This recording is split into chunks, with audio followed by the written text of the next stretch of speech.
probably am. Today, the disassembly of this Audemars Piguet Royal Oak chronograph.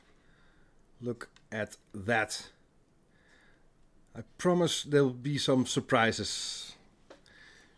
So, there, the chat. Tiny Tim coming in. Watch Whisper, of course. So nice to see that you're always one of the first. So, there we are.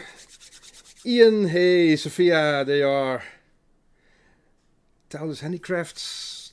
Tom, so kind that you're joining. Well, Audemars Piguet. They make fabulous stuff and they make not so fabulous stuff. I'm not biased, I'm just showing what we are working on, that's all. Hey, everybody there, Lithuania, Kilmarnock, Manitoba, Canada, Wisconsin, everybody's here, Birmingham, Massachusetts. Good to see you all, the horologists. That's it, Edward. Let's see. Oh, there we go. That's not... Maybe this one. Hey Peter, goed je te zien man. 50 months. Woehoe. Ik ben heel benieuwd hoe het gaat met je machine. En we hebben nog steeds geen antwoord gekregen van wat we van plan zijn met Kalina. Komt goed, we gaan echt iets speciaals doen. Ramon, goedenavond. Frank from the UK, everybody is there. Good to see you all. Hey Mark. Ireland, the Isle of Lewis. So, the Royal Oak chronograph. In a moment we'll have a closer look. And if we look from the side, we already see it is a module chronograph. Look at that. The pushers are not in the same line as the crown. So it is a movement, keeping time. And on top of that, there is the chronograph module. And there's another way to see that, even not from the sides. If you see slightly there is a lens that is enlarging the date. But you see the date is very deep underneath the dial. Simply, the date is in the timekeeping piece. Whoop. There is a chronograph on top of that, so you see through the chronograph module the date in the timepiece, so it's way lower. Then maybe you recognize it immediately, maybe you did never register. These are not screws. The slots are just for decoration, because as you can see, the inserts, you cannot move them. So there is no need whatsoever for those slots. Because you cannot twist them. So they're bolts, they're not screws. And yeah, we're nitpicking, but then again, we're in watchmaking, so nitpicking is our middle name. As always, I don't do any work up front, so it is new for me. We opened it for a quote for the client, but that's some time ago. So maybe that screw from the back isn't tightened enough, so it isn't lowered. But what I notice is that those bolts don't look perfectly flat. Hey Paul, hi there. So nice to see you. I love nitpicking. Then we continue.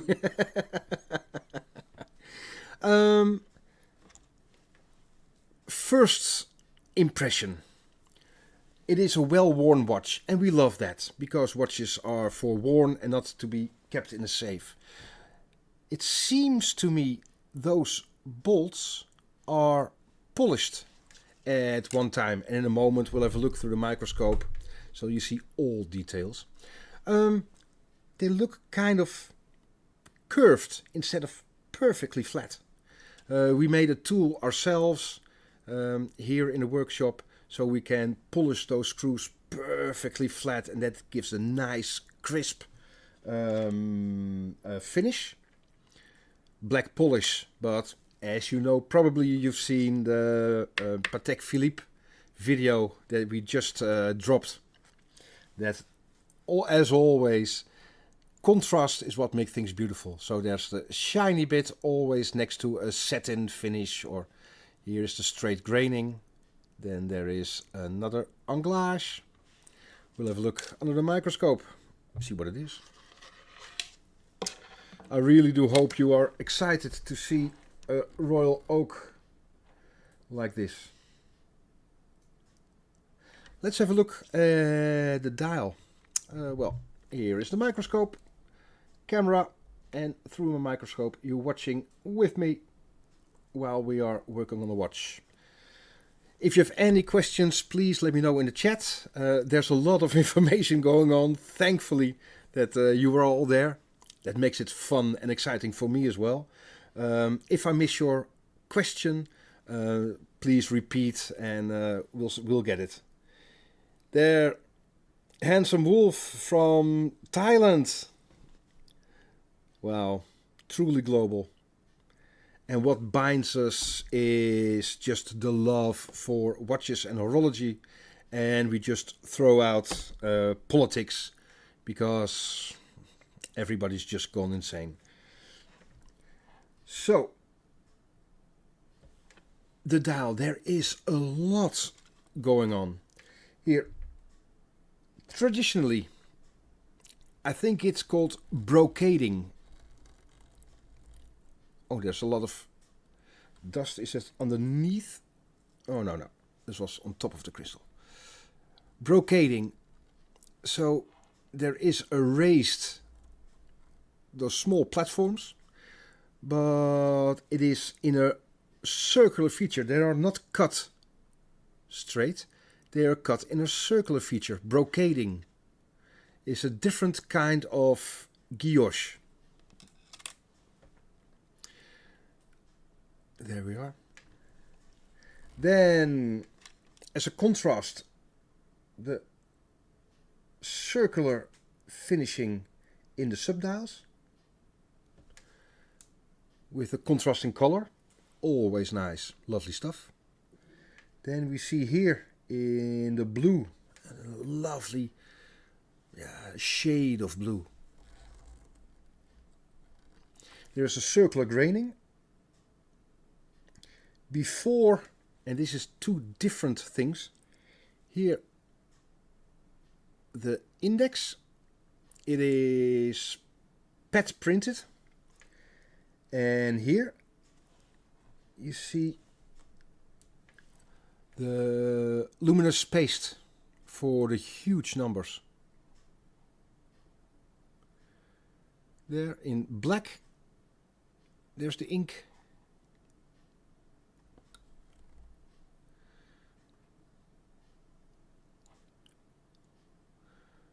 And there in the chapter ring, the numbers for the tachymeter. So that is speed, yeah. If you're interested, we have a lovely collection of videos about chronographs and the different dials. Contrasting hands, they're the chronograph, they're the second hand, sub-second hand for just the timepiece, minute counter, hour counter. And do you see how deep the date is? And that is simply because it's on the timepiece and not the chronograph module. First visual inspection, as always.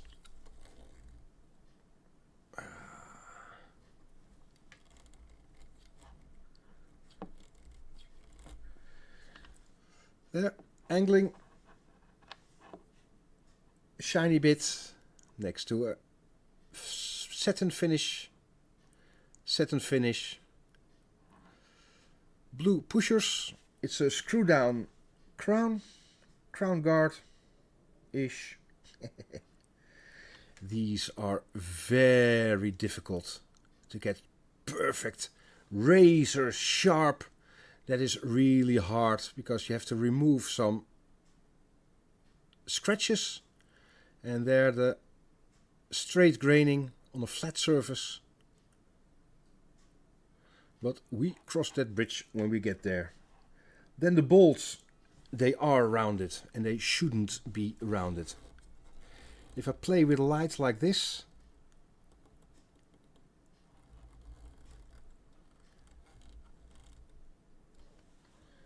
you see the rounded edges. That is such a shame. Somebody just polished them on the polishing machine, which make everything round. This should be, in the traditional way, perfectly flat. That is going to be a huge task.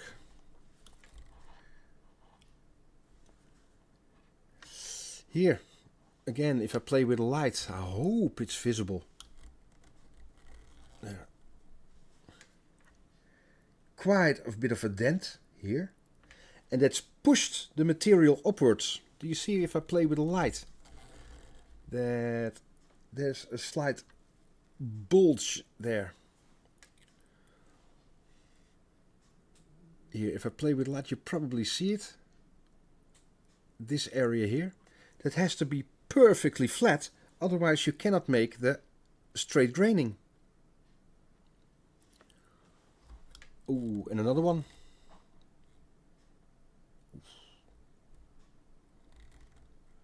That is something else. And another one. Probably seen it right there.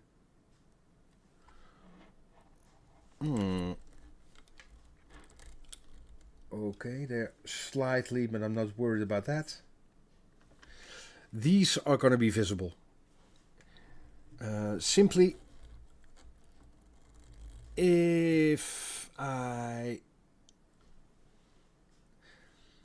It is what it is. If I have to remove that much material, it's way too much and I'm not going to do that. And to weld pieces here, because it's on an edge, you probably see some staining of the heat and material, and it's just not going to be nice. But then again, we look underneath a microscope and we're going to do our best. And the owner already knows what is possible and what isn't.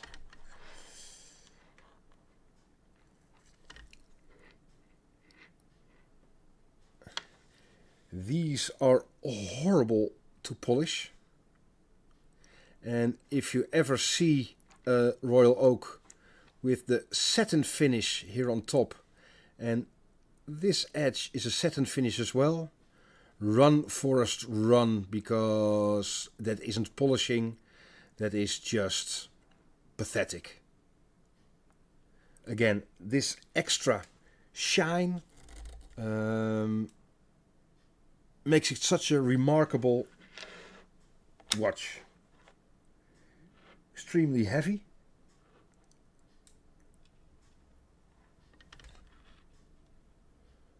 There.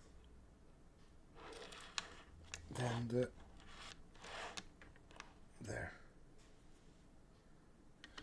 Well, this shouldn't be a problem, because that is on the lower part of your wrist. That's the first one to go, but we get that perfect again.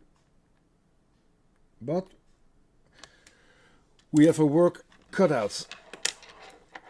Here, no see-through case back.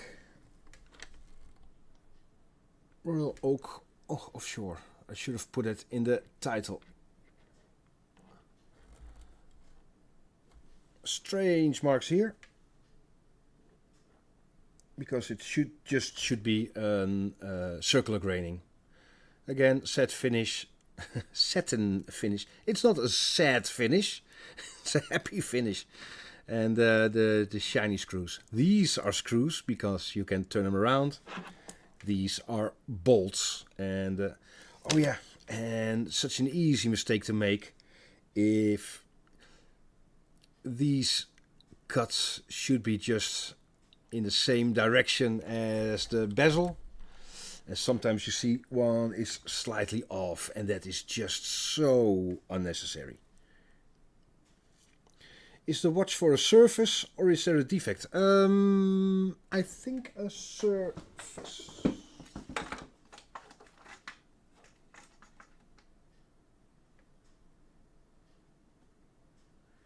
Yeah, very low amplitude. 155, so that is just... yeah. A revision, polishing and a water resistance. But the dial is very nice. Now, hey Rob, hoi man. Well, let's do it to it.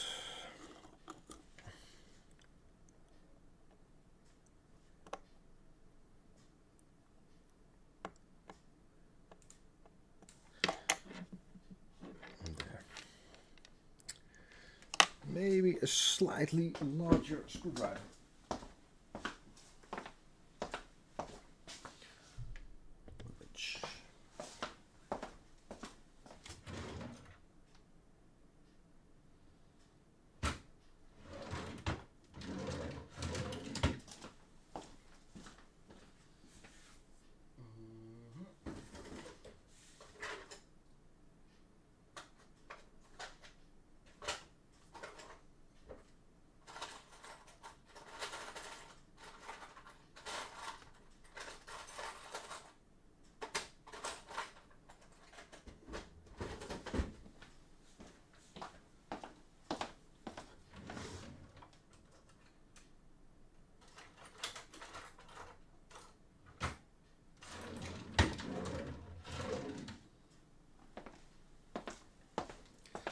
Well, it is live.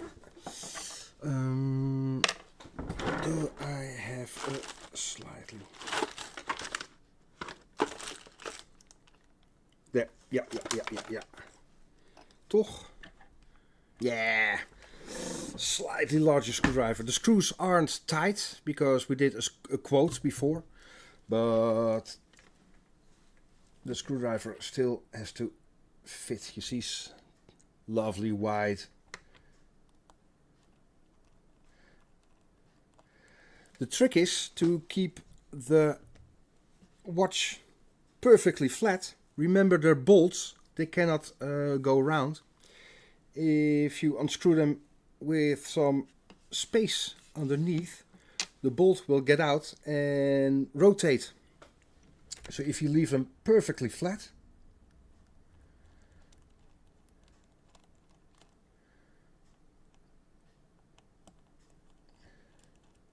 you don't need to stop the rotation from the other side.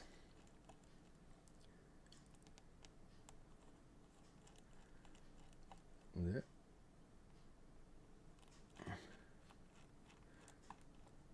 The boring bit.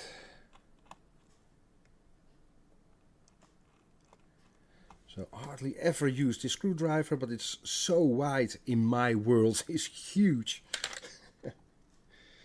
There we go.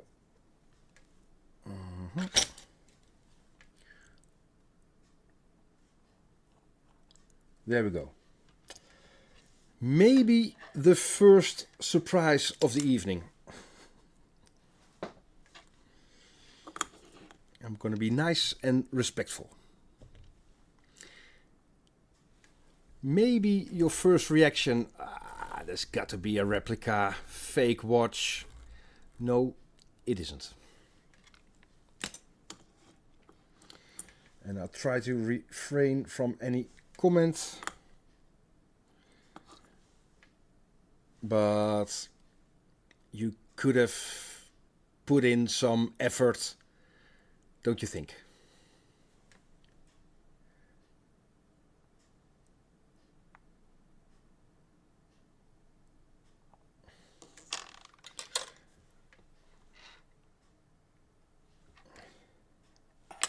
Because it's not really the cheapest watch ever.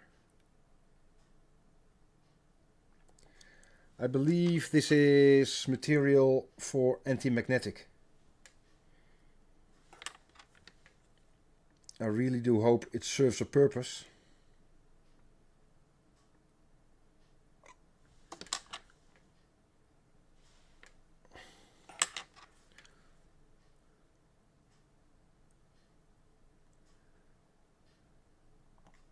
There we are.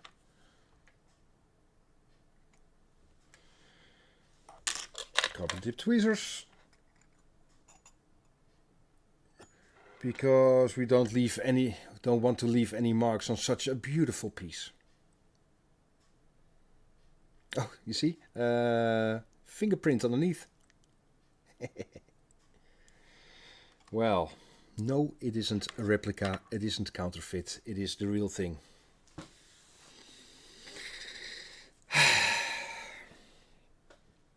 Why? Yeah, I agree.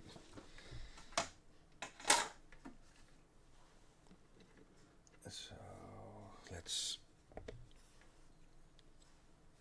have things 1, 2, 3, 4, 5, 6, 7, 8. Well, here the... Oh, sorry about that. Case back. Oh, wobbly cam, why not? Here, lovely anglage. A huge, like the inner tube of a bicycle. Let's see about the details. Don't you just love the kaleidoscope effect of this radial perlage? Ah, that's lovely.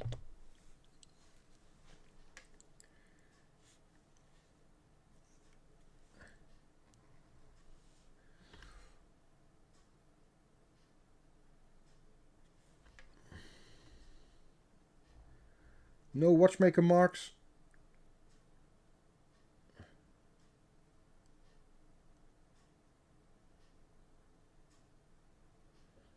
Yeah, lovely effect. There we go. Did I miss?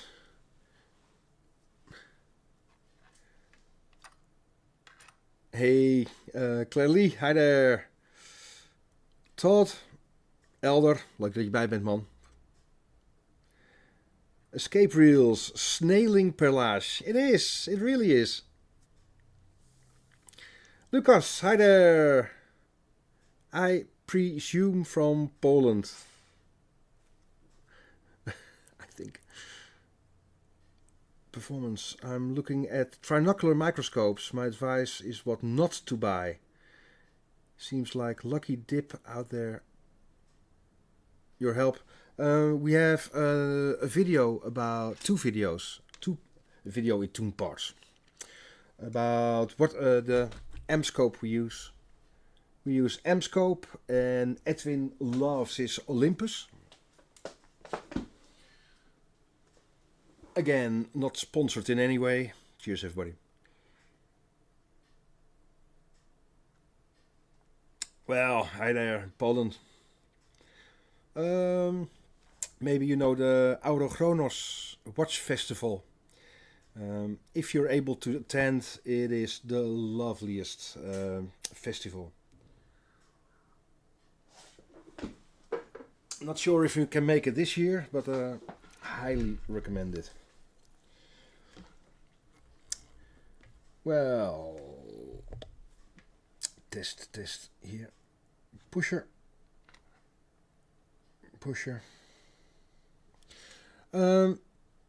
Another wiggle test for the pushers here.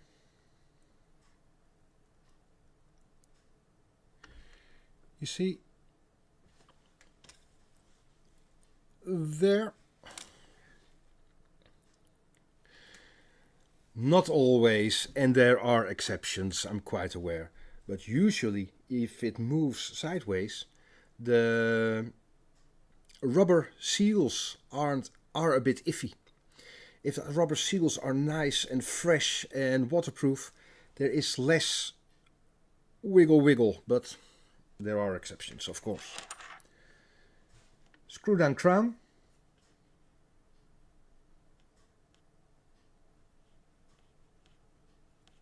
Yeah, plop. Probably see that. Click, click, click. What do we see? The golden outer ring of the rotor, just because of the weight, so it's more effective in the swing. Don't you just love that? Unlike the Grand Seiko from last week, I don't see any marks around here.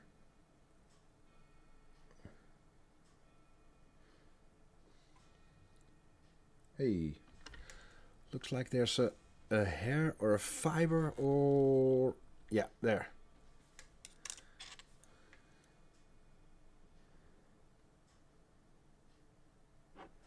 Well, that shouldn't be in a Audemars Piguet. I'm not. That was a bit childish, maybe. As you could see with the bolts and stuff, it's probably been surfaced before. So I'm not blaming, or I'm not being disrespectful to Audemars Piguet or anybody. It's just yeah, just a bit of fun. This is a beautiful design, and you see it. It's almost like a bascule in pocket watches. Here, you want a bi-directional rotor. It moves both ways in human speech, and now you can see that is with this simple bascule moving like this. It is winding one way or the other. So the bi-directional rotation of the rotor is in such a simple, elegant way being transferred to a unidirectional motion of this wheel. Don't you just love the elegance of the simplicity? And here, 54 jewels there. In those are the rubies as well. Moving one way, moving the other way.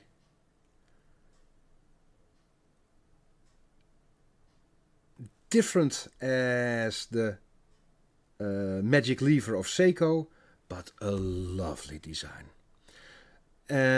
Not even just lovely for its design. It is reliable. There, another ball bearing. These are the horrible springs. And do you see there's a flat side? That makes sure that the spring is pushed in the perfect direction. Again, elegance. There you can see. Hey, Watchmaker Prodigy. Oh, thank you so much. That is so kind.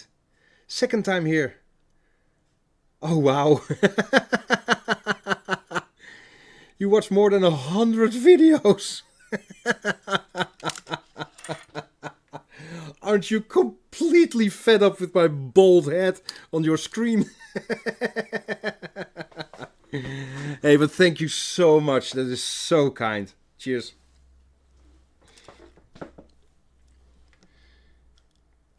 Well, ooh. Where is that coming from?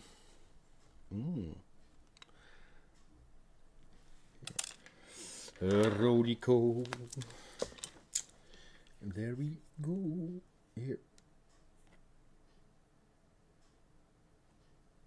It's like loose dust And my money is here in between. There you can see old lubrication.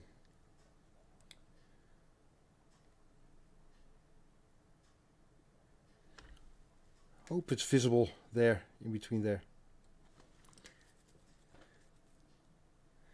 It looks like a Miyota on steroids. There is some cross-pollination.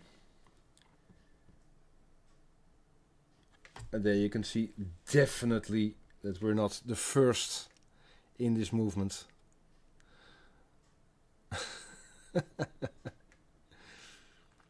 Fortune favors the bold. This, well, piece of packwood, so don't make any scratches, but here. That should be just perfectly clean, and there's a strange, so even lubrication layer. It's a bit strange.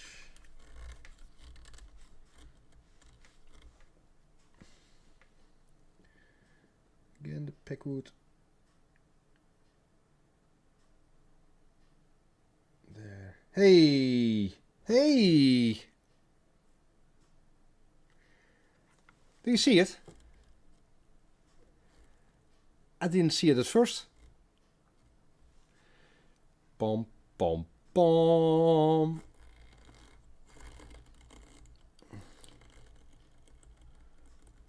Broken screw head. There. Most definitely.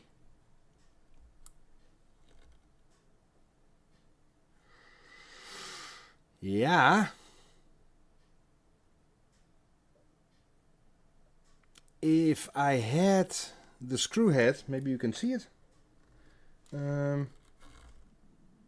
It would be easier to remove. So there is a screw head lying around somewhere.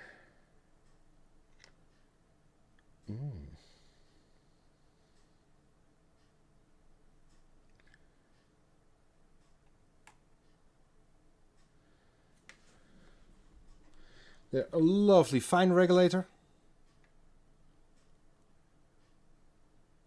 Well done. That is just the screw for the stud, and this is the fine regulator.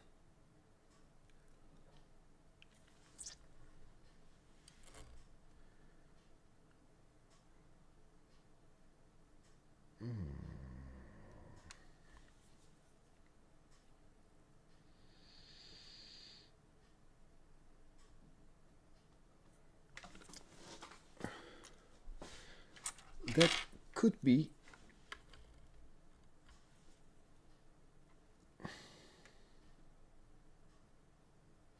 ooh, I think we're lucky. And that is pure luck. A screw. You screw it in, with a threaded hole, and the screw head makes sure it is stuck. So the windings are completely like that, pushing against. If the screw head breaks, the winding, the stress and the torque of the screw is gone. So now we are extremely lucky. Nobody tried to unscrew it with a screwdriver. There's a tiny bit of a slot left. If you try to get in it with your screwdriver, but because the torque of the screw head is gone, the thread is released. I really do hope that makes sense. So now we are extremely lucky. Well, so far so good. But even kijken. Now I have to concentrate because we have just one go at this. I want an oiler. with gives just a bit of friction, so not too round. Sorry, but I'll show you the oiler in a moment, but I have to check. Yeah, this is going to be the one. Here. It's just an old broken oiler. Where are we? Where are we? Nou, kom op zeg. There. Oh, I'm fully focused, zoomed in. Here is an old broken oiler. And I made a tiny tip. But like an engraver for on the lathe. Because I want the oiler slightly to dig in, and I want a pointy tip because I want the friction against the broken screw bit. If it just rubs off, there is no friction, I'm not going to get the rotating motion. So there we go. Yeah. This is just luck.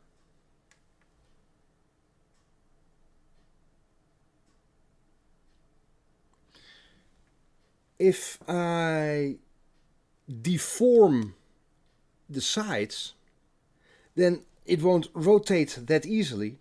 So if I push down with a screwdriver and make a mess of the broken surface, I'm plucked.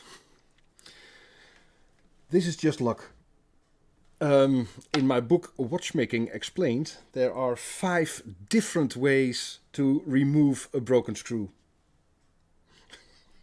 Maybe you're interested. Available on our website chronoglide.nl.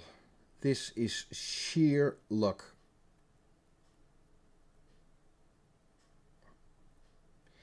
You see that I'm not... There is some friction for the rotation, but not in any way I want to deform that surface.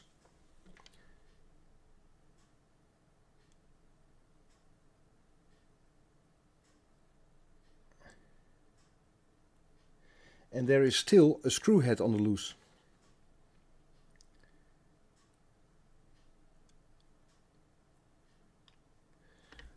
Well, cheers.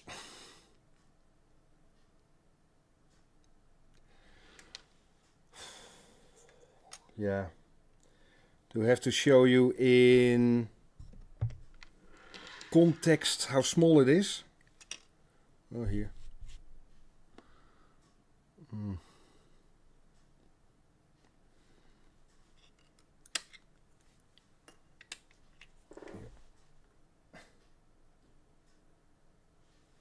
I showed the client earlier on. Here. An eyelash. And there, the broken screw. It is tiny, tiny, tiny.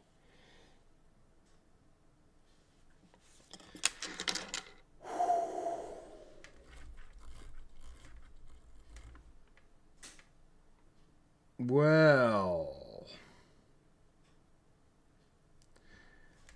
that means we have to look out for a screw head, and that means we have to find an Audemars Piguet screw.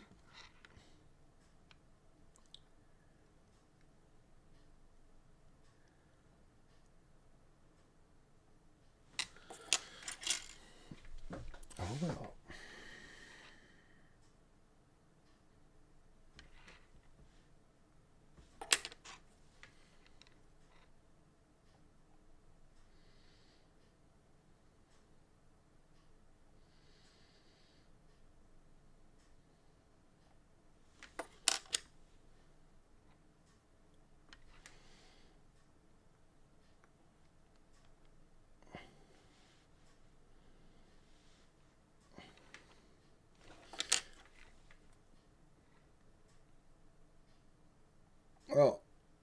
maybe a bit personal, but I'm quite fond of motorcycles all my life.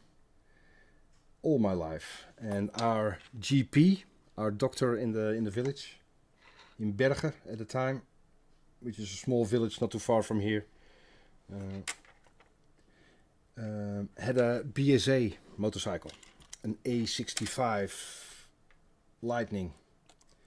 And when I was from the age of 6, I always ask when we were there, can I please look at your bike? Completely in love from the age of 6. Then I think when I was 17, so not even legal to drive, he allowed me to buy it because he was quite on age, and I bought it from him. 2,500 guilders. So I washed dishes, cleaned windows. I had to get that bike, and he allowed me some down payment, so I had some time to get in the cash. It's from 1969, the BSA A65. And I had it from my 17th until I got divorced and had to sell it. Sold it to a friend. He took good care of it. And now tomorrow he allowed me to buy it back. And it is really quite emotional, even though it's just a motorcycle. But all my life, I've known the bike for 47 years now. And tomorrow I can pick it up and get it back in my possession. And that is quite, even though it sounds strange, it is a bit emotional. So, and I have quite a few other motorcycles, but that one is so special to me. Dr. Luif in Bergen. So tomorrow I'm going to pick up my the BSA I've owned for so many years, and I really do hope I can own it for many, many more.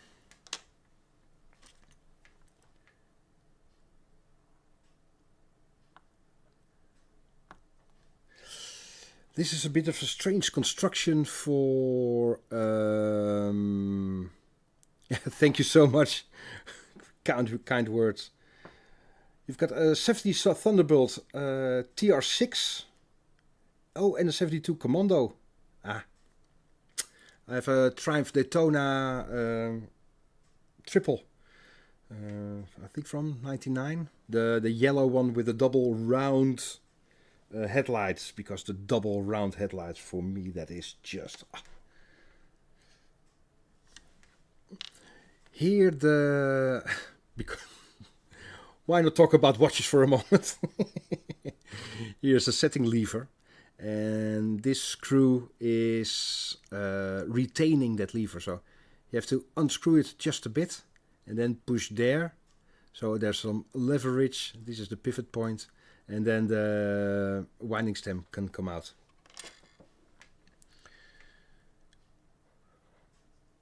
So, okay. Maybe nice to see that here, that automatic winding is just this module. Don't you think that's just lovely? I should put a watch on, yeah. Nah. My own watch when it's finished. Oh, here you can see the hacking function, the balance stop. There. It's just pushing against the balance wheel. Okay.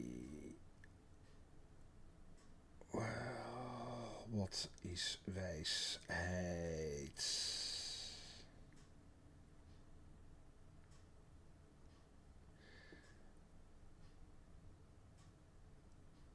Oh, here's nice to see that with another configuration of this movement, because it's upside down. So now the timepiece, the movement is on top, and the chronograph module is lower.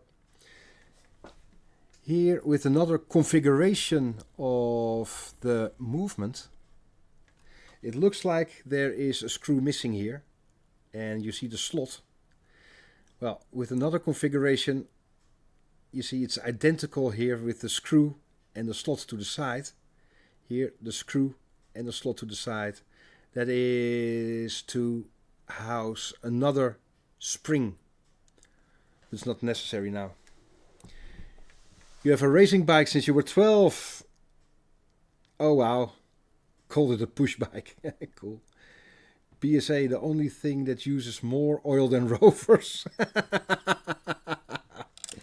It's not leaking, it's marking its territory.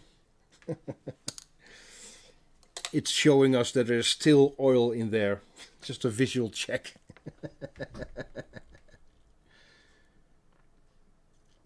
Yeah. That was just instant love at first sight, that BSA.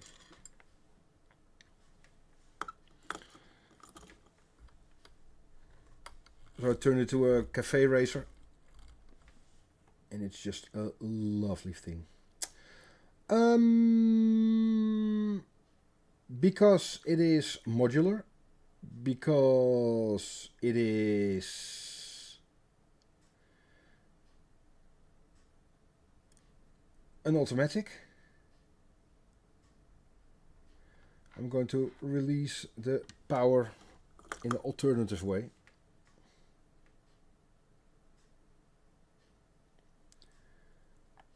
There we are. Remove the balance wheel, slightly lift it. There we go. Plop. Yeah.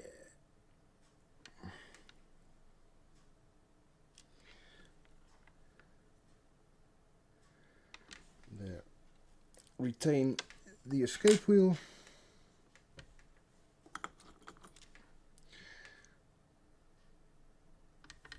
Visible, yeah.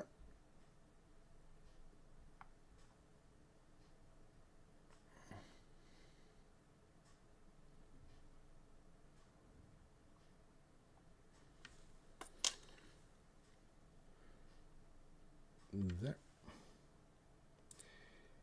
This movement is so, well, unnecessary delicate.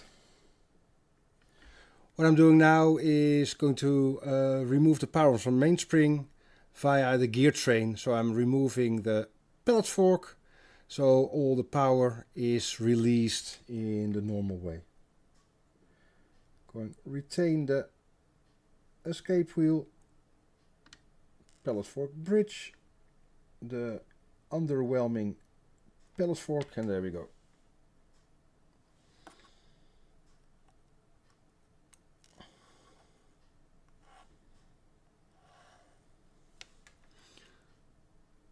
Just gently releasing, no problem. Oh, you saw the date moving.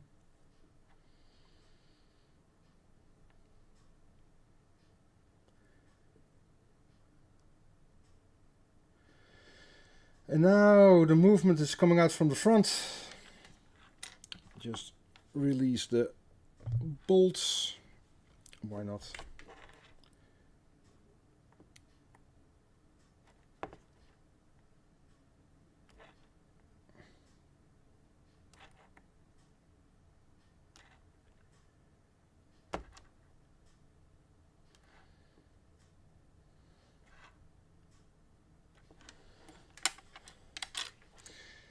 Nothing loose, nothing can fall out.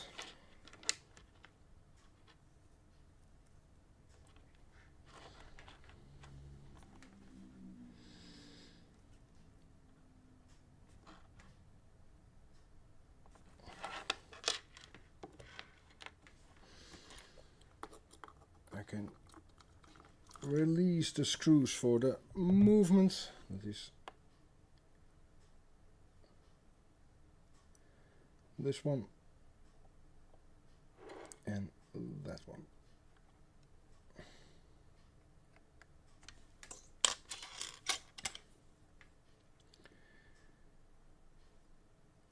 Kom op.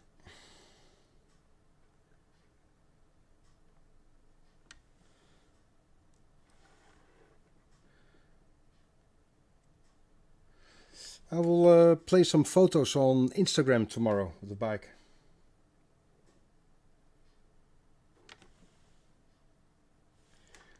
So that is just one piece. There we go. There we go. Released, nothing touching.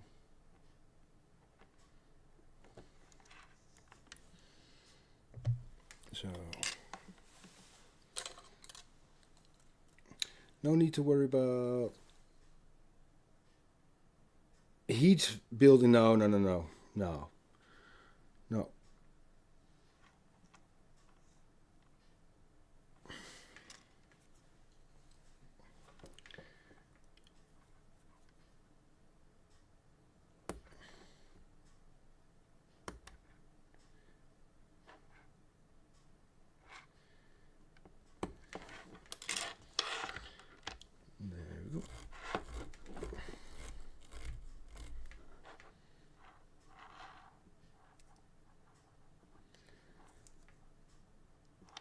See if I can release the bezel.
Releasing those nuts.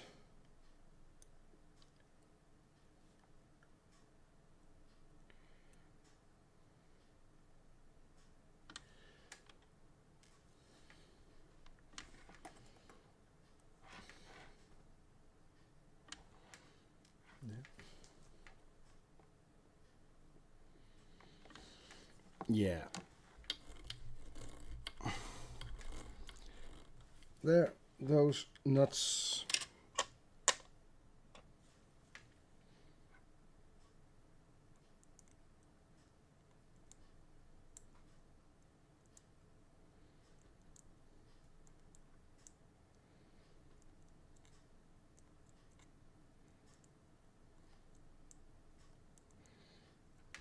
Well, it is live watchmaking, so sometimes a bit tedious, but well, it had to be done.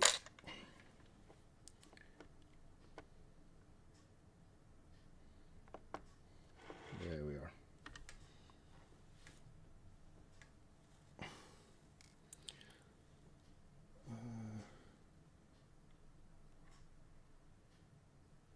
AP over engineering.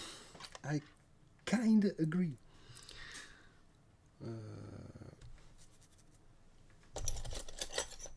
We've made. There we go. Nee, veel te groot.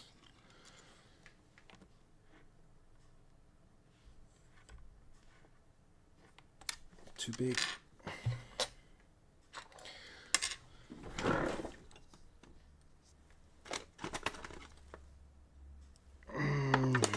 Not gonna misuse though. Ooh, look at that. Still got the lovely ceramic tweezers.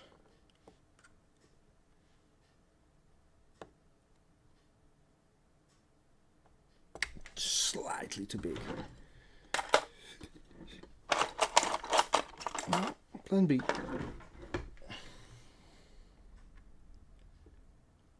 Yeah. Using those now.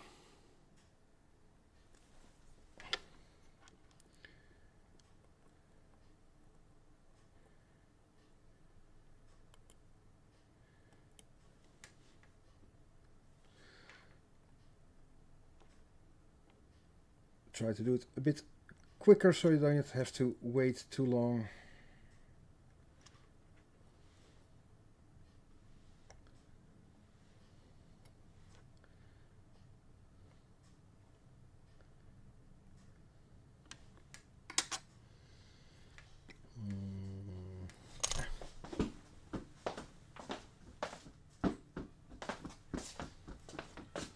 Look what we found here. Cheers, everybody.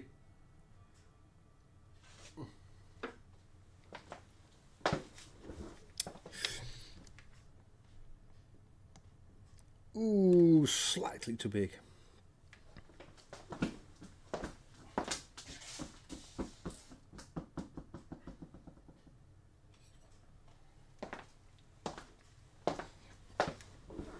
This one is a bit more sturdy. There we go. Yeah.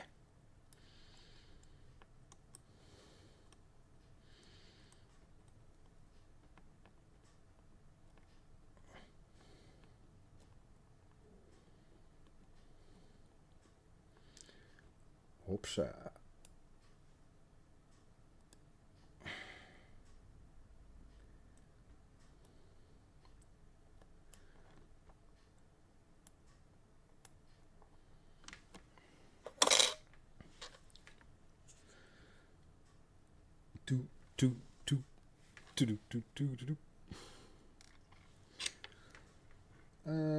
Oh, won't take too long.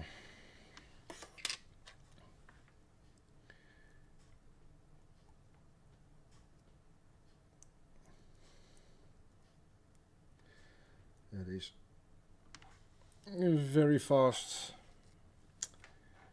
Next one.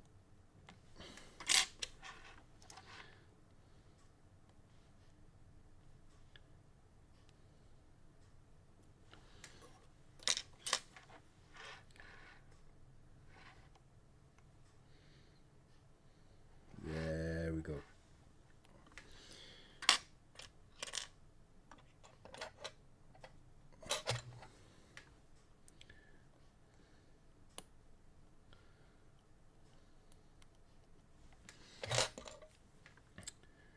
So,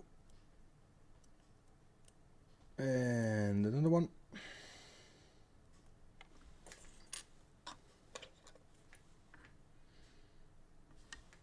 There we are. Even kijken. 1, 2, 3, 4, 5, 6. 2 to go.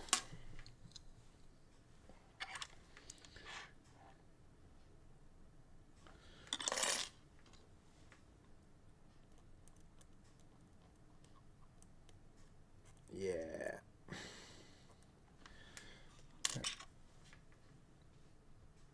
There. And the final one.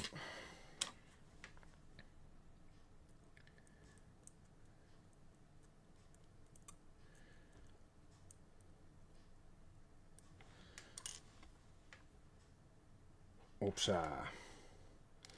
Sorry about that. Again, it is live watchmaking. So there is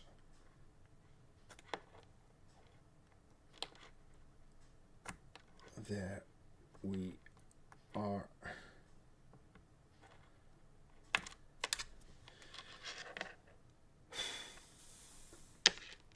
It is huge and bulky and but there's the movement.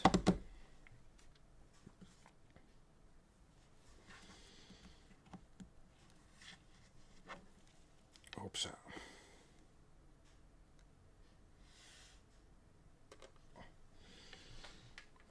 There we go.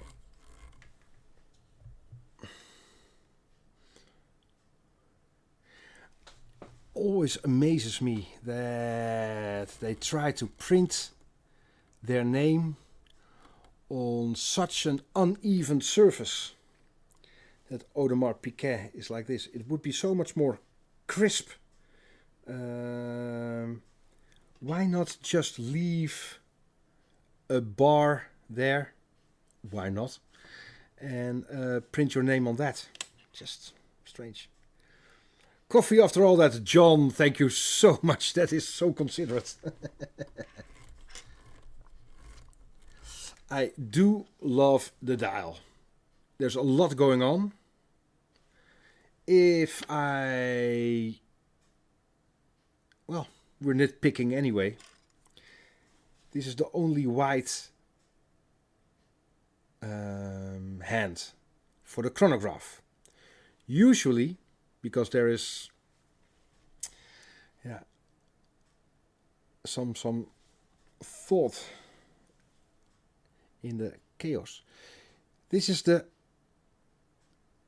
second hand that is always running. So that's part of the movement, not the chronograph. Usually there is, if this is the white chronograph hand, that one and that one will be white as well, because they have the same function. And then this hand and this hand are silvery for one reason or another. Then this one should be silvery as well, or those ones black.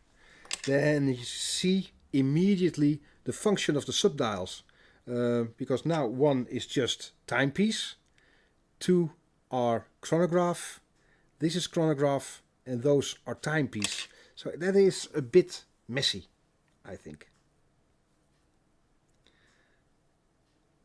Oh, Happy Badger. I just called it messy. But yeah. But that's just personal taste. That's it.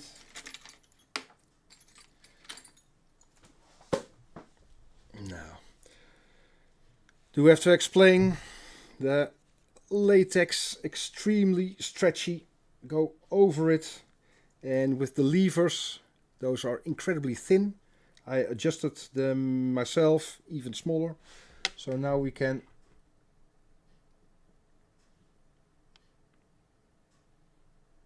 with full control remove the hands for the subdial.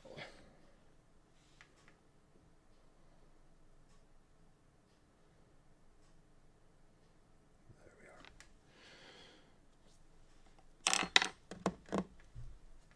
So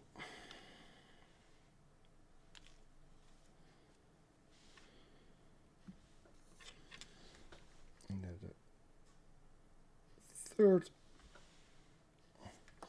immediately we see that the dial is beautifully centered.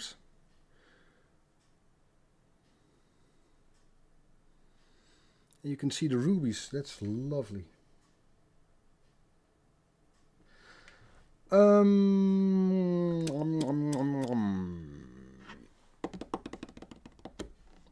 Keuzemomentje. And I'm using... Sorry. With an valjoux, I would always remove the chronograph hand first. Otherwise, there's a chance it could go like this. And why not do it now?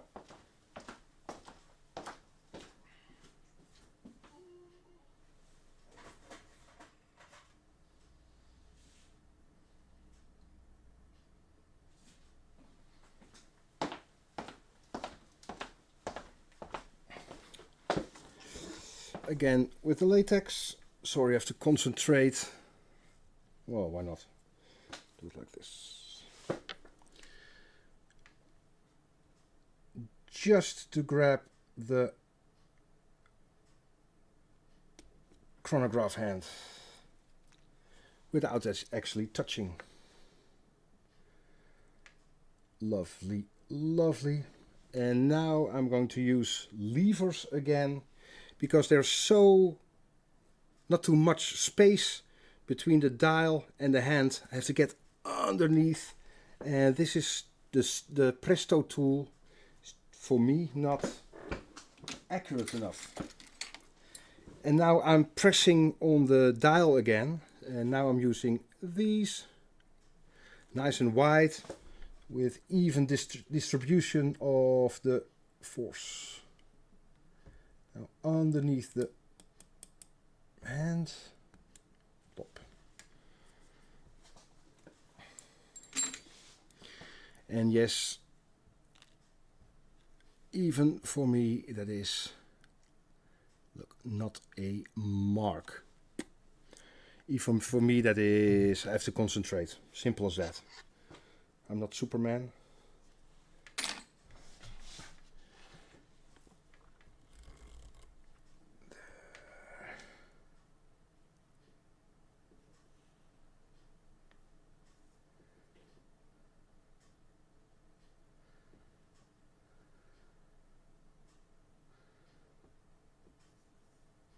Even kijken, die niet.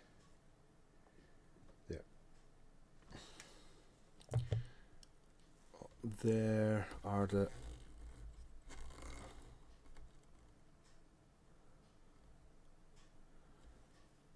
dial feed screws, I presume. We do all movements here.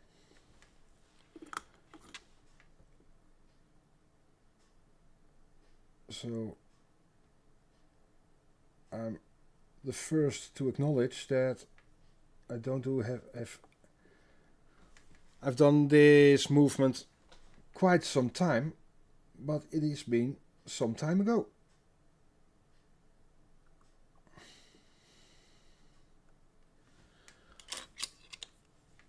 There. Yeah. Opsa. Plop. The other one is still there. That one.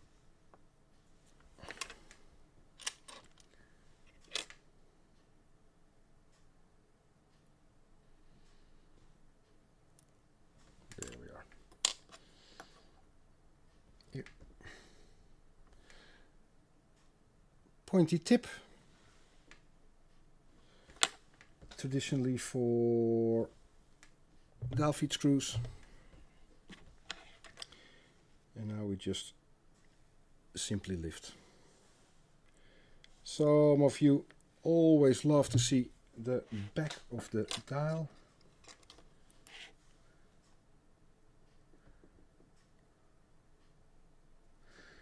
It's a sandwich dial, do you see that?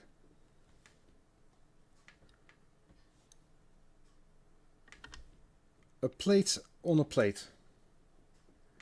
So the sub-dials are on the lower plate and the blue is the top plate.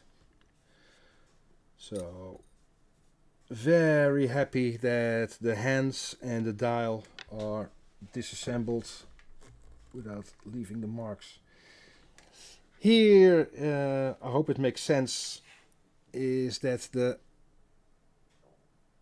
date is in the movement there, and on top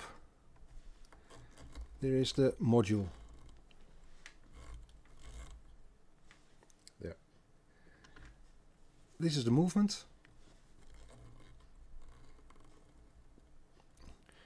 See a small air gap? That is the movement, the timepiece. This is the module for the chronograph. And well, it's just me. Maybe you have a completely different view, but for me, modular chronograph, searching for words to be politically correct. You see how deep the date is.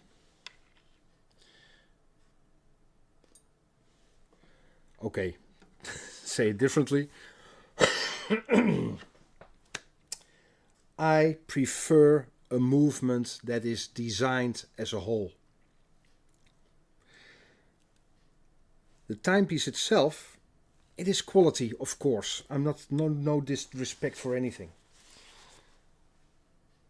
But the timepiece is designed for telling the time. Probably a 3-hand watch. It is takes so much more friction to drive a chronograph. And what I see is that the basic timepieces aren't adjusted for the extra functions. So they have to work so much harder. It's just my opinion. Hold your horses.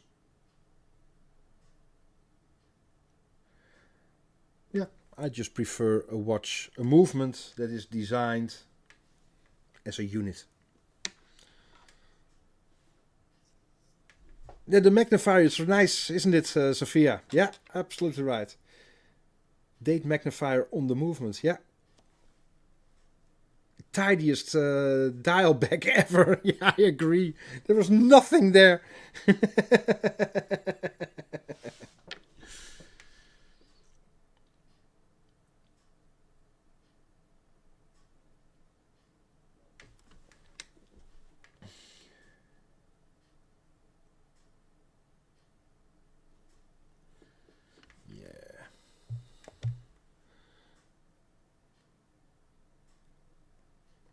Yeah, but I bring it as an opinion instead of a fact. Yeah.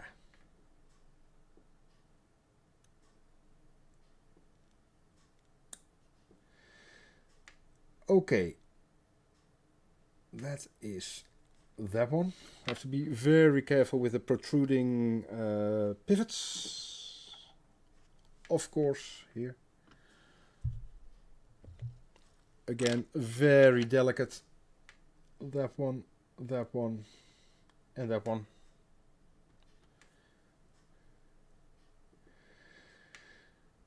Okay.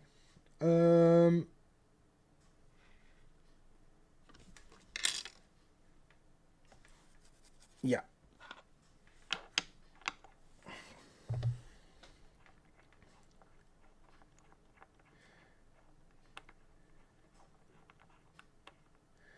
I'm going to separate the module from the movement, and to manage expectations, I'm not going to disassemble the module during this stream.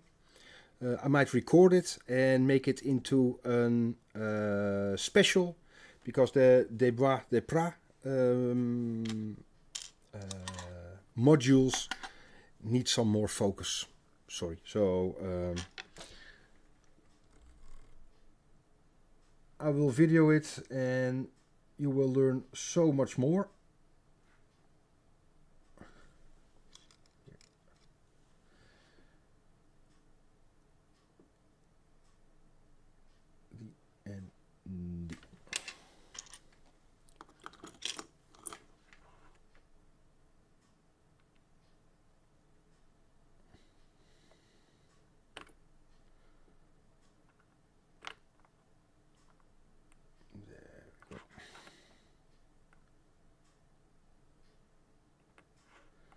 And the other one.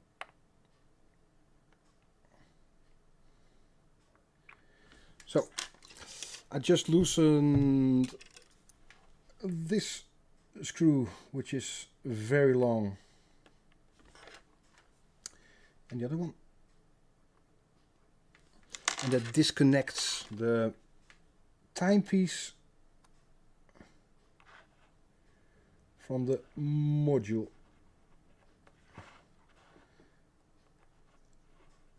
Extremely long screws for well,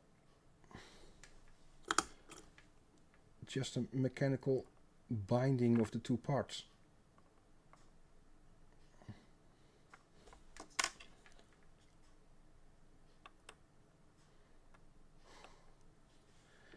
Here. I'll show you in a moment more detail about the module first. It is Oh yeah, well, maybe that is just my gripe with this solution. Here. Here it is driven by the second-hand pinion, and there the other one. Here's the date. If I show you, maybe I'm mistaken. I really do hope I'm not mistaken. First, those screws. Sorry. Big hectic. There's so much I want to show you. First, the screws, and maybe I will demonstrate why I think a module chronograph has got a lack in design. Again, no disrespect, just an observation from just a watchmaker in the Netherlands. Just me.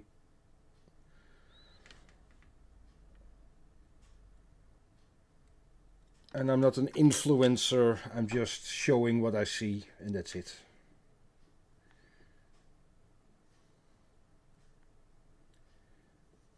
There. This is the actual timepiece.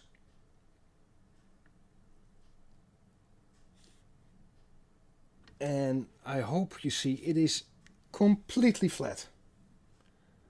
There. Just the drive from the second hand, and there underneath for driving the module. Do you see that there are no centering pins? And maybe I have to show you this one as well. Here. Just those two there. But it's a huge watch.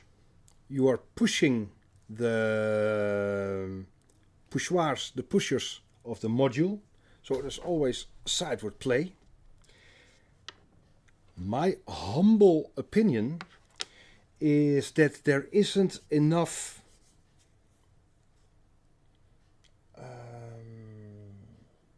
robustness for a perfect fit between the movement and the module. Just those two centering pins, those two screws, and you just saw when I loosened the screws, there was some play between the movement and the module. That is just not enough. And it almost feels like an... Yeah, I'm just being honest. It almost feels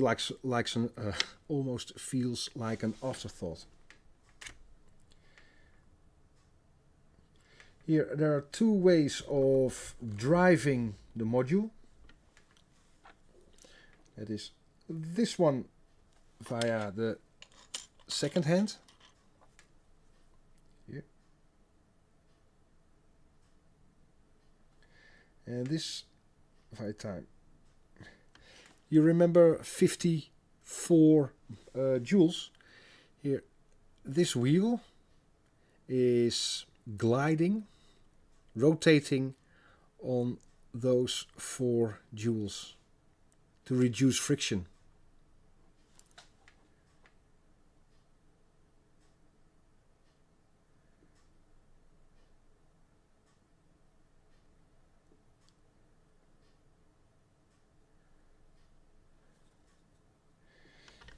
Maybe you do see it. Oh, strange. It's more visible for you than for me via the microscope. There is some slight moisture signs. Do you see that? A bit dull. There's a bit of residue.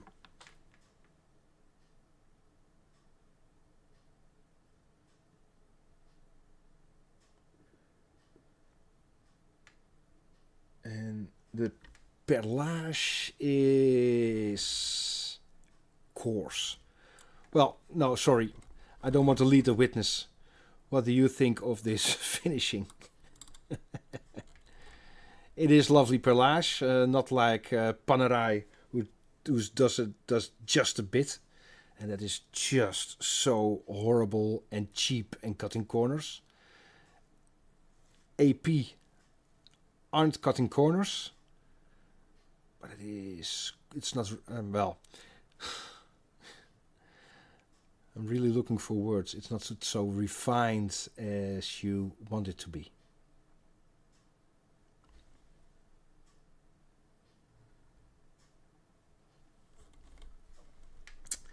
But that's just me. A side view there. It's like a sandwich. Like an old alarm clock.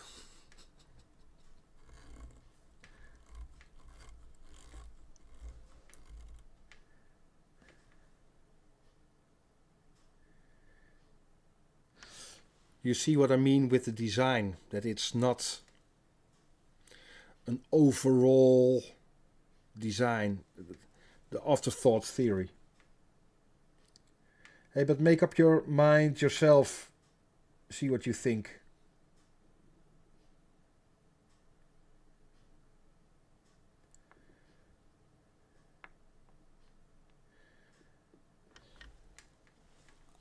Well, I just think it could be more refined and engineered like this, but that's just me.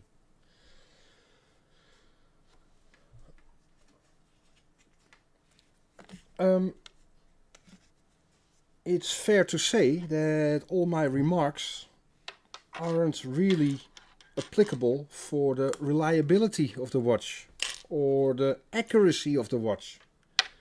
It's just maybe that we are spoiled by the beautiful vintage watches from the 40s, early 50s. For me, that's the sweet spot. And hey, yeah.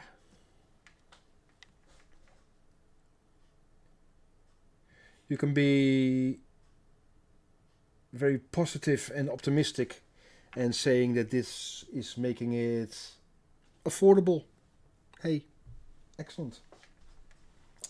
Nothing wrong with that.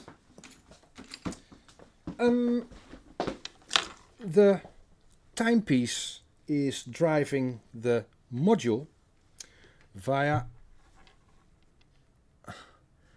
that tiny pinion there on the center wheel.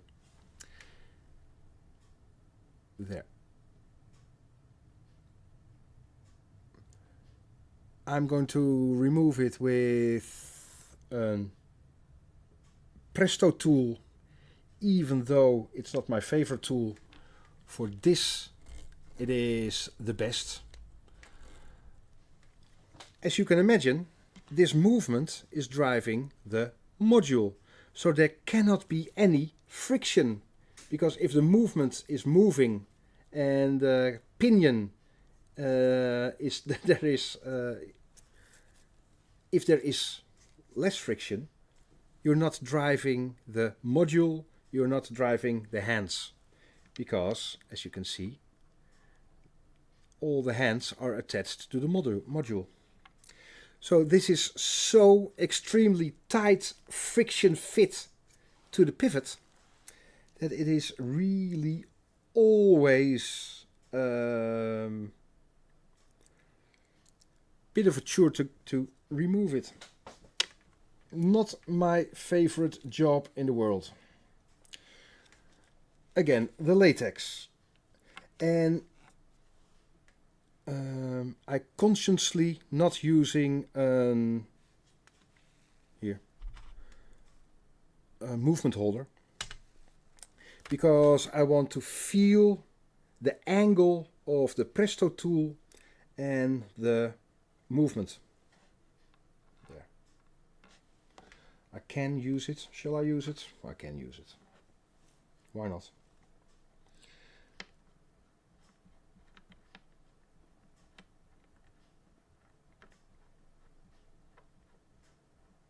There. Oh, sorry. There, nice and stable. Now the tiny pinion has to come off exactly straight. Again, not my favorite task, but hey, I'm going to... There we go.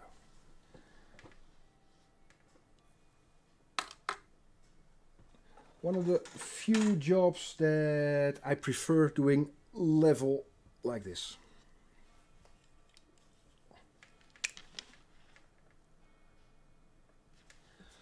I really don't mind showing you from the top, but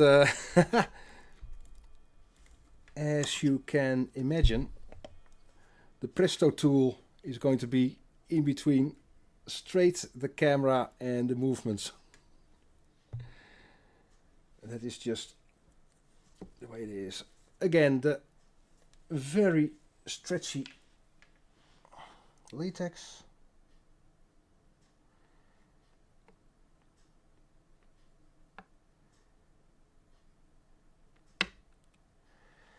There. Yep. It is so there. There's the pinion.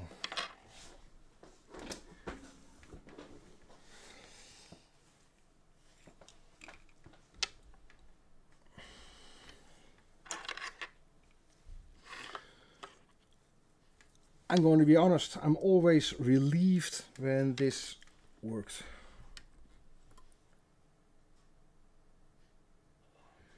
Because of the huge friction that is needed for the functioning of the module chronograph.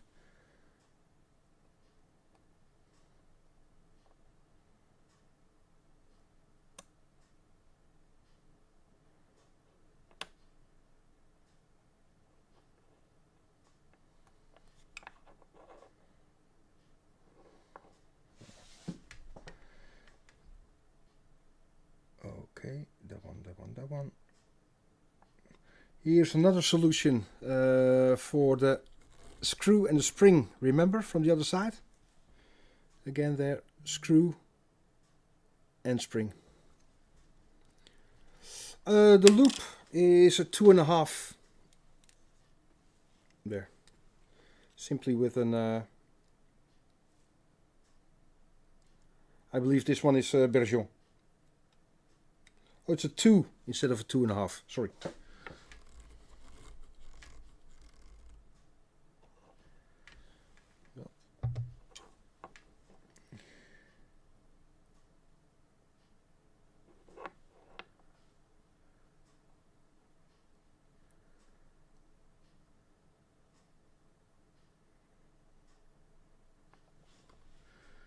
Yeah, I prefer to remove the plate that is holding the date ring in position.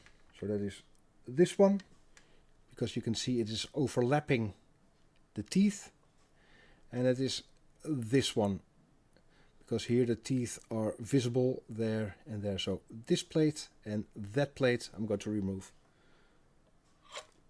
Bergeon too expensive tool. They last so long, and it is quality in my view. And of course there is Horotech and what are the others? Boli and stuff, but yeah, it's just what you're used to. That's it.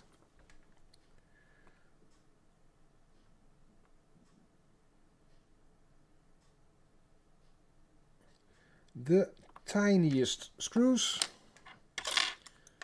but here they are. So small.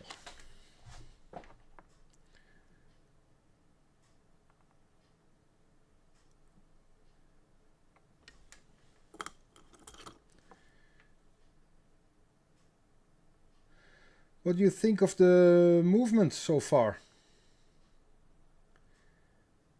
Is it what you expected? Oh, and if you like the stream, please hit the like button. That is so helpful for the growth of our YouTube channel. That would be very helpful. So here the teeth are now exposed.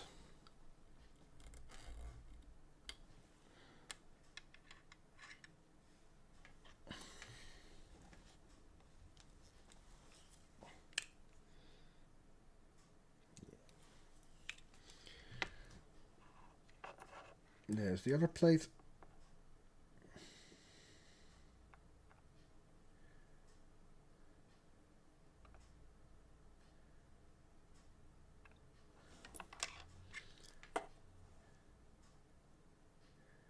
There we are.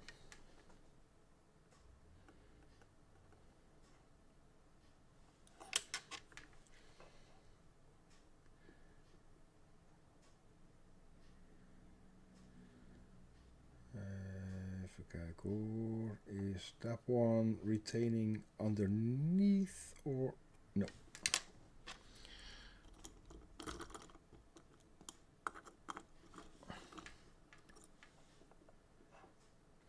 Too big. Perfect.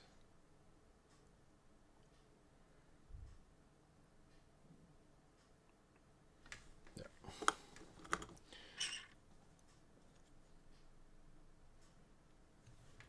You don't get to see this every day. I agree. I must say that I wasn't too sure if I was going to do it today because I'm streaming now from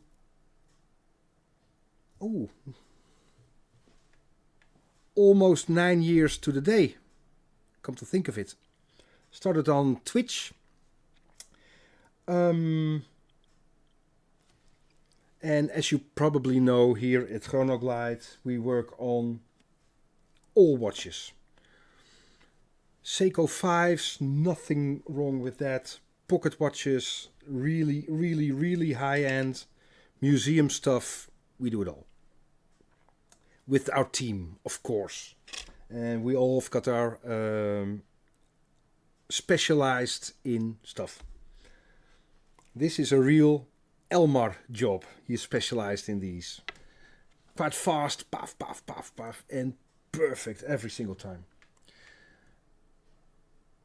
I don't do these that often. I quite do high end and well, just all jobs. And because I'm rusty at working at these, as you could probably see, it's not fast. And I'm really not the fastest watchmaker ever. For a moment I thought, is it wise to do this live? But here at Chronoglide we want to show real watchmaking. And it isn't always easy, and like you see in the edits, puff, puff, puff, puff, puff. Within 3 minutes a watch is running again. No, it isn't. So, yeah, I was a bit anxious. Should I do it or not? But it is real life watchmaking, so yeah.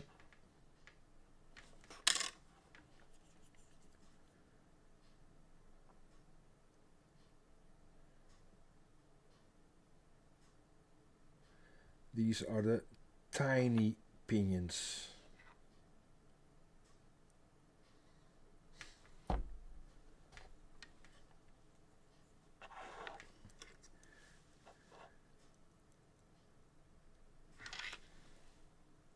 And my heart lies with the real vintage watches. And this is, for me, really modern. Even though it's an older Royal Oak.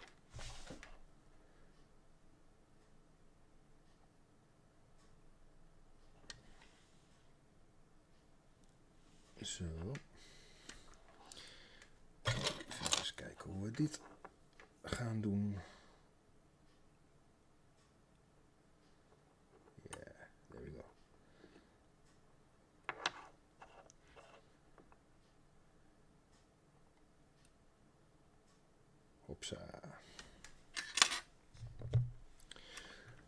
I just raised this ROM from the center.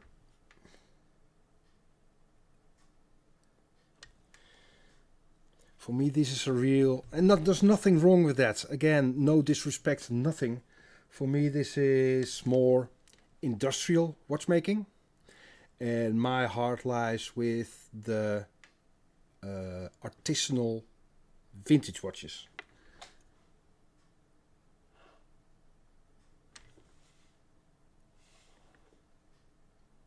So here you can see the real older lubricants there. And yeah, here you can see it's been quite some time. Ooh, might even remember the moisture. I think here we see some of those moisture marks.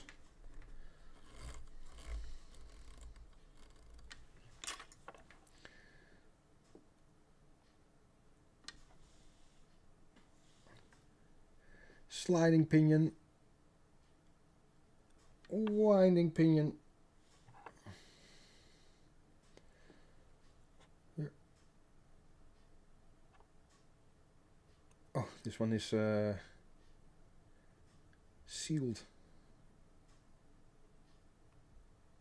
There. Huh? Oh, that there's no way. That must be. Yeah, I don't believe that's been there for all time.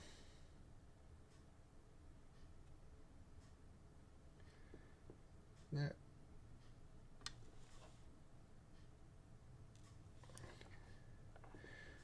Really want to see the pivots in a moment. Yeah. Carbon tip tweezers. Not leaving marks. If I disassemble this movement, it feels... No screw head yet. Ramon, excellent observation. Nothing so far, but then again, we are working now from the dial side down. Remember, because there was the date ring. So if the screw head is still there, it must be on the other side. But excellent observation. Love that.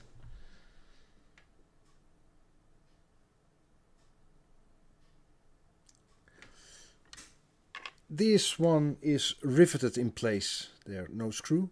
So that is staying there. This screw is just retaining the spring. And here, nothing left.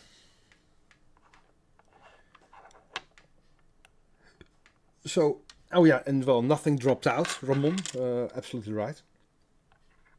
But if the screw head is stuck somewhere, it must be underneath these plates here.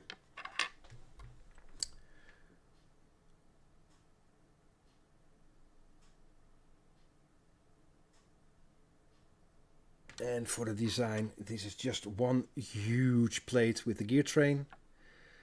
And this is the modular winding for the automatic with the escape wheel and that wheel underneath.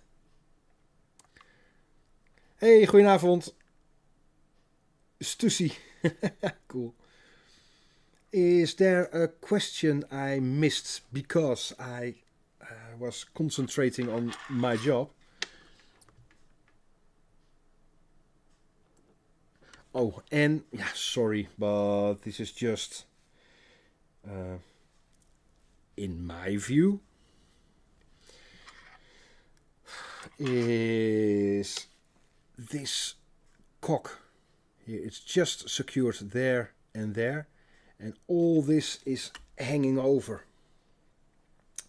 For me, that is not robust enough as an design.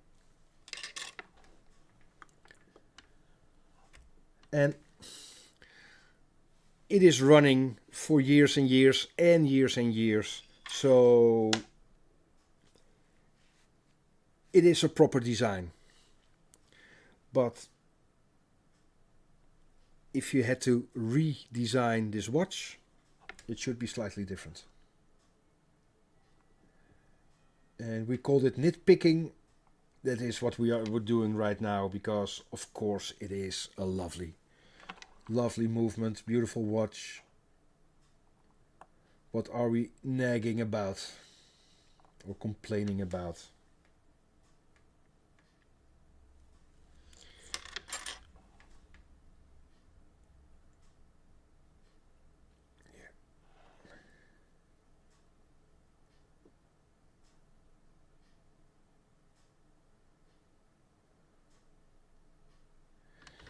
Here the modular design for the winding. There, the escape wheel with the tiniest pivots. Looking rather well.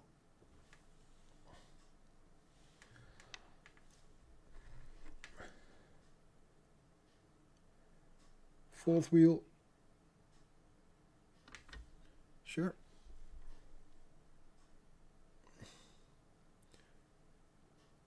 There we are. No horizontal lines.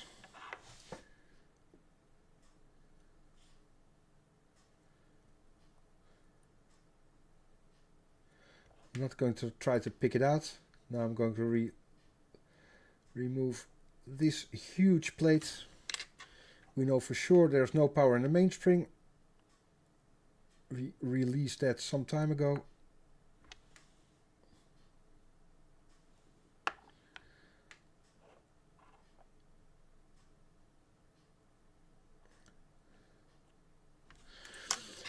Please some feedback on, of maybe you've seen the video on the Patek finishing we just dropped this evening. As always, please leave your thoughts in the comments, then we can learn and see if you appreciate the efforts of Teun, our editor. Well, far more than editing, because he's directing as well. But see if you appreciate the way we make our videos at the moment.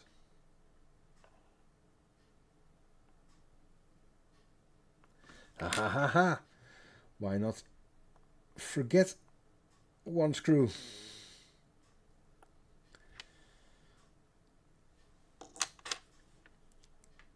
Check, check, triple check. The top broken one. That one. That one. Yeah. If there was a loose screw head. Ooh, look at that. Yeah.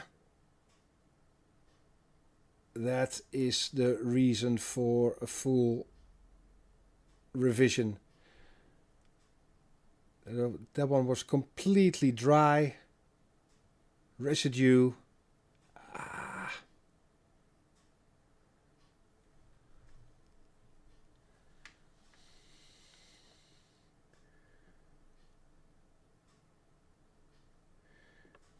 Here again the same solution for another configuration.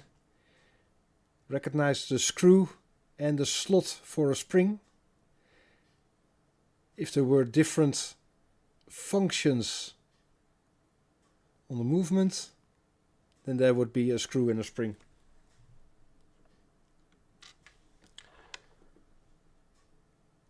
Still no screw head. There the pinion.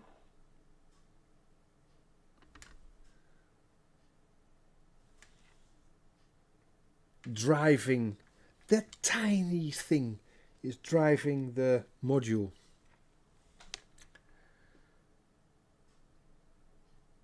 Here the hacking function.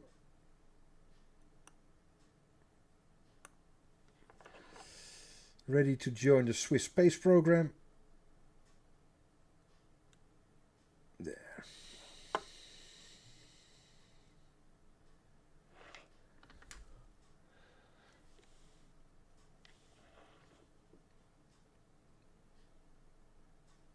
a ratchet wheel for winding.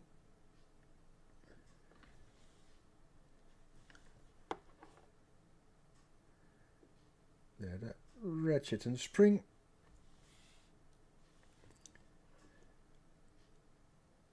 Third wheel.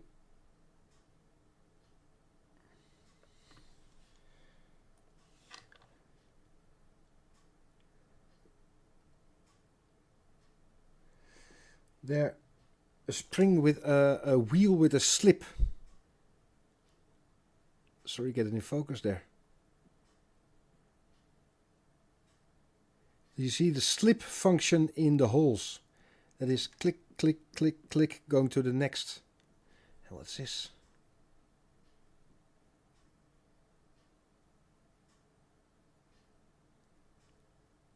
Rust of old lubricants. Look at that. If you ever were in doubt that a watch needs maintenance, well, this is it.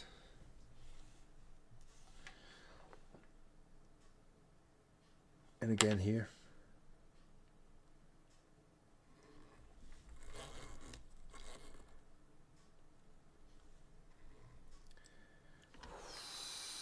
Whoa, what do you think of this?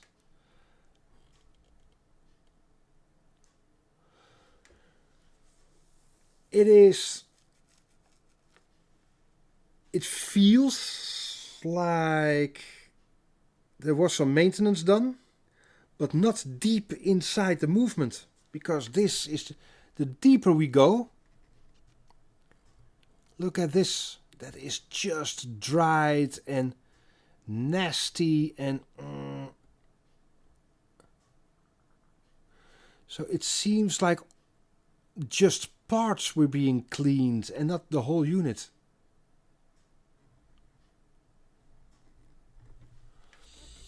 Now,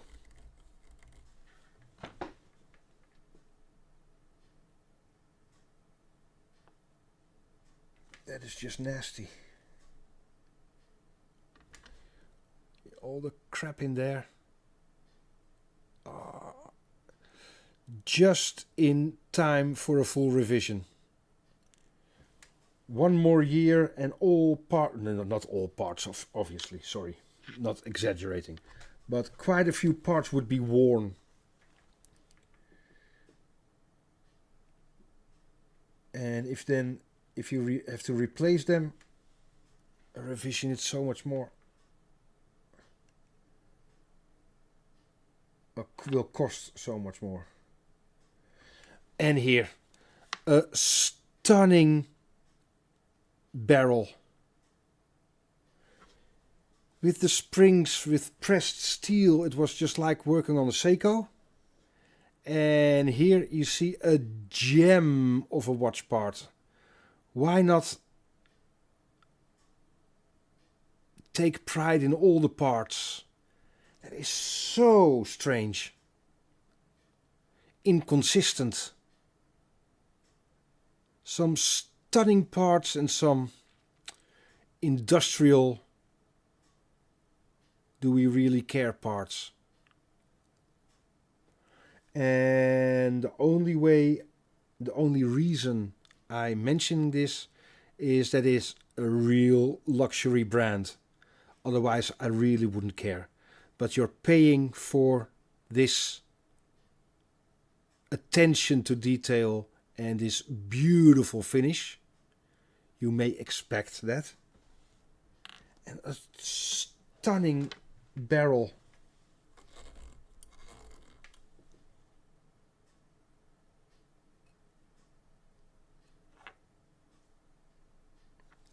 Here you see the start of the wearing. The bottom pivot. Do you see the horizontal lines and the crap in the pinion? One more year and the pivot would be just grind out. And this is the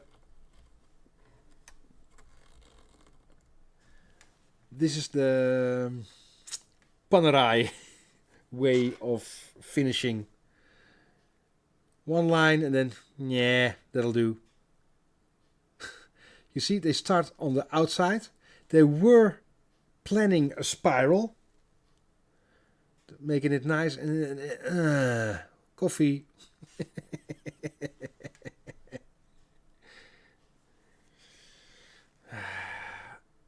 Do it well or just leave it.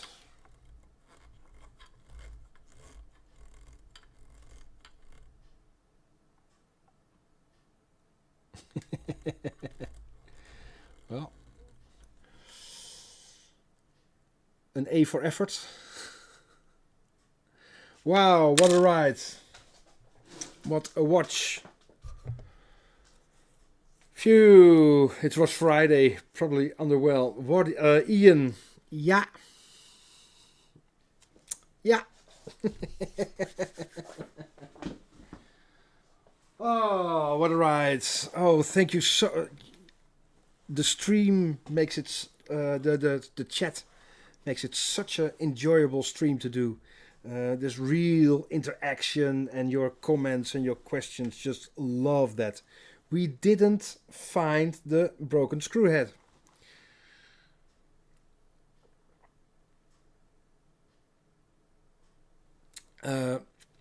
Logic says that it was removed during a previous